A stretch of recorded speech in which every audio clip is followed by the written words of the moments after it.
Are we in Pepperland? He's at the wheel. It's a yellow submarine.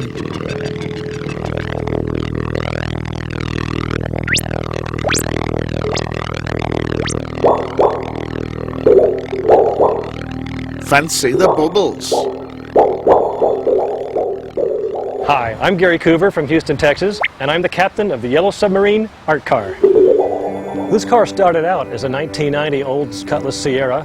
Decided to try to make it look as much as possible like the original Beatles Yellow Submarine.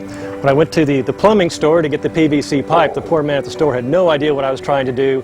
He was laughing so hard by the end of it, I even got the professional discount. Try to make the periscopes up here. We've added lights to them so it makes it a little more authentic at nighttime.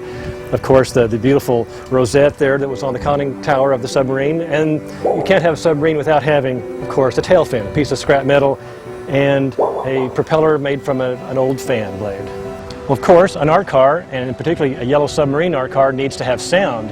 So well hidden underneath the grille here, we have speakers that anytime the car is driving down the street or in a parade, it can broadcast any one of the Beatles CDs.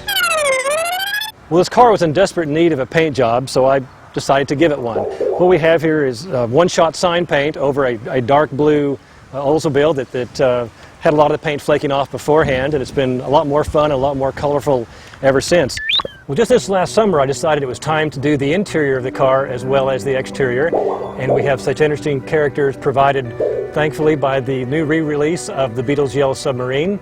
We have Old Fred at the steering wheel, and we have Mr. Jeremy Hillary Boob. We also have the Chief Blue Meanie. And in the back window of the car, we have the four Beatles, John, Paul, George, and Ringo, waving to anyone who comes up behind the car in traffic. The ceiling is covered with a multitude of glow-in-the-dark stars, as well as many glow-in-the-dark items featuring characters from the movie Yellow Submarine, plus cards from the movie, and a mirror ball on the top, as well as a homemade flashing disco ball, which looks really great at night.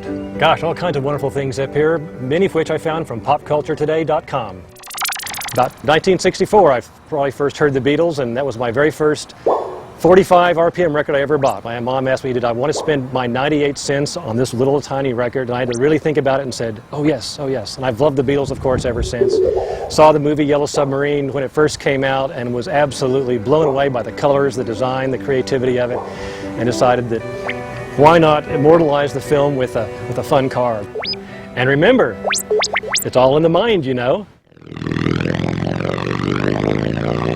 All you need is love.